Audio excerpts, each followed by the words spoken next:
Hi everyone, welcome back once again to my channel. And we are here again to continue with this book, Rescue Yourself from Bondage, with Chizoba Christian. Hello everyone. Hello Chizoba, welcome once again. Thank you. Welcome. So she's here again to continue with this book. Like I said, it's an 11 chapters book.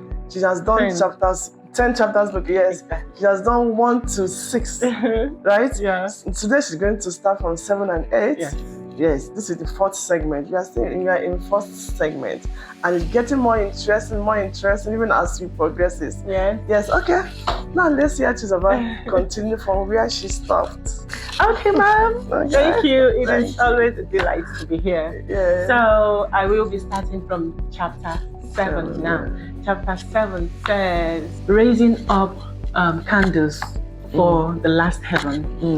Candles, raising up candles for the last heaven. Yeah. Now, we've been reiterating the fact that all luminary bodies are burning bodies, right? This entails living with blisters, living with sores, living with wounds, because the way to the top is the way of wounds. Now, if you are a star who is designed to shine, measure your true destiny in your fire, and and take up that responsibility. Keep burning to allow your light shine, because there is no true destiny without burning. There is no reigning. You cannot reign without burning. All who must represent God to look like God must burn to reign, because the family of God is a shining family. Like I've been saying about the sun burns, goes through pain to exterminate darkness. Life is not about just looking for things, chasing after things. It's about pain to shine. There's nobody who introduced his or her season without harvesting a shining light. Because as light burns, seasons are forced to change. So like I said, the family of God is a shining family. We are all meant to, reflect God's glory, to represent Him here on earth as light. Arise, shine, for your light is come, and the glory of the Lord is risen upon you, is a star's proclamation, as we see in Isaiah chapter 60. And nothing is possible for that family, that shining family of God. So rise up and shine. Because if you don't, the enemy has great plans to arrest your star. So put out your light. And if you're not strong enough, you'll be overwhelmed. This is why you should not allow the devil to hurt you. Because if you give him the chance, oh my God, there is no telling. The devil doesn't have mercy. He's not merciful. Don't bring mercy and devil together in one sentence. It's evil. So if the position of a star is taken out, it becomes it just goes extinct. Yes, and this is what the enemy aims at achieving, putting out people's light to try to arrest people. But if you're burning, nobody can arrest a burning star. You can't touch a burning star, otherwise to burn the person's hand. Even if a burning star is arrested, maybe from the womb, it will not stay in bondage for long. This is why enemy invests so much in putting out people's light. It is a great evil has happened to a man whose light is put out. It's a terrible evil. The enemy invests so much more in putting out people's lights than in actually fighting them. This is why he arranges distraction, because he uses subtle means to do that, antics. He's not saying that it's a problem of believers per se, in the true sense of it, but distraction. So the enemy arranges all manner of distractions.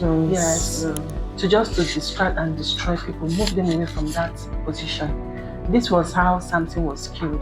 Delilah was arranged specifically to distract and destroy Samson. There's all who died first had their lives taken out. To kill John, they had to move him away from his lifestyle, from his path, from his uniqueness, and then turned him to a palace emissary. They arrested the wilderness man and then took him to the palace and started giving him palace meals. Yes, the power of John was in his wilderness lifestyle. So if they did not touch that lifestyle, John wouldn't have died.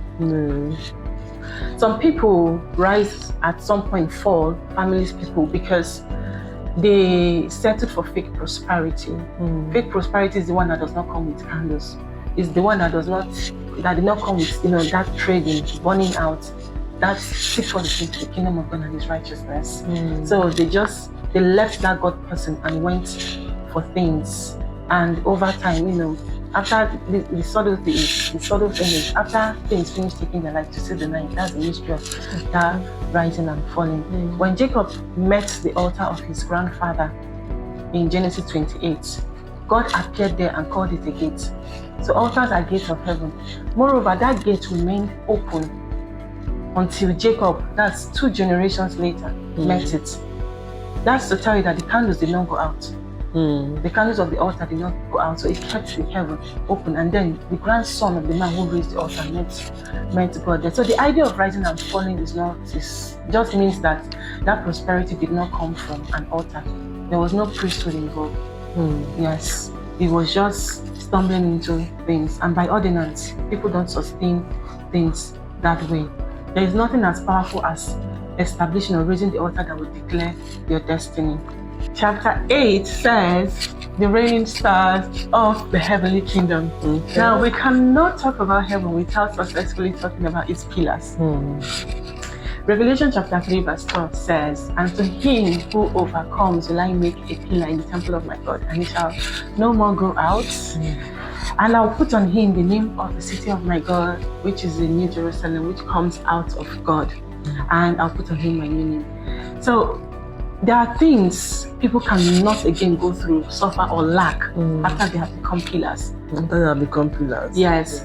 Pillars are like elders, like stars with crowns. Now, a crown is a shield, is a weapon of war. God depends on the crowns of men to elevate them. That's why around the throne of God you see elders. These people are crown-wearing stars that constitute the cabinet of the throne of God. And elders are known in their rich experiences. They are representative of knowledge. It's their rich experiences that enable them to, overcome. And then they are now sitting down as pillars. It's a pillar it's a pillar that carries building. That's why they don't move. Elders are there as, they constitute the cabinet, so they don't move around, but they are pillars.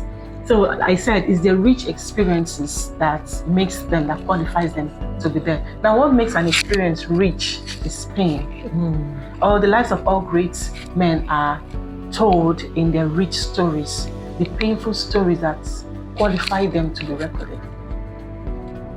That's why you should not dodge any gainful pain.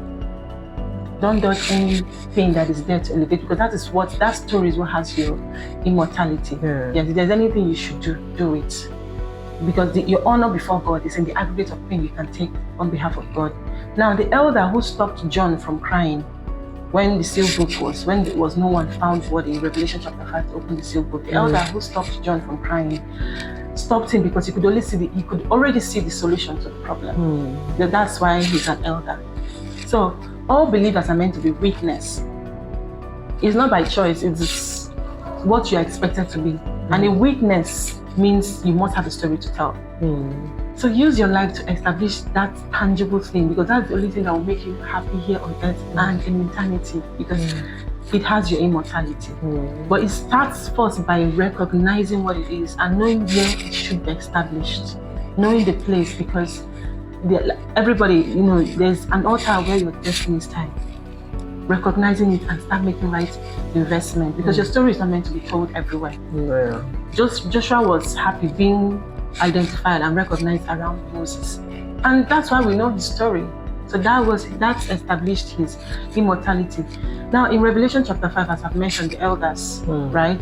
It's not just the elders now that constitute that cabinet of God. There are also other animals and beasts. Yes, that make up the throne of God. Yes. That means they share the power of that throne. They share in the power of that throne. Power is meant to be shared. Even God shares power. But the Bible actually calls them animals, but they are cherubic beings. They're not just animals. When the elders worship, they also worship. So since they constitute the power of the throne, that means when we're calling on God, we should also mention them. However, be careful too, because they have taken a form. Now, among these cherubic personalities are the eagle, ox, man, and lion. The eagle there is a symbol of vision. Eagles have very powerful ability to see things clearly.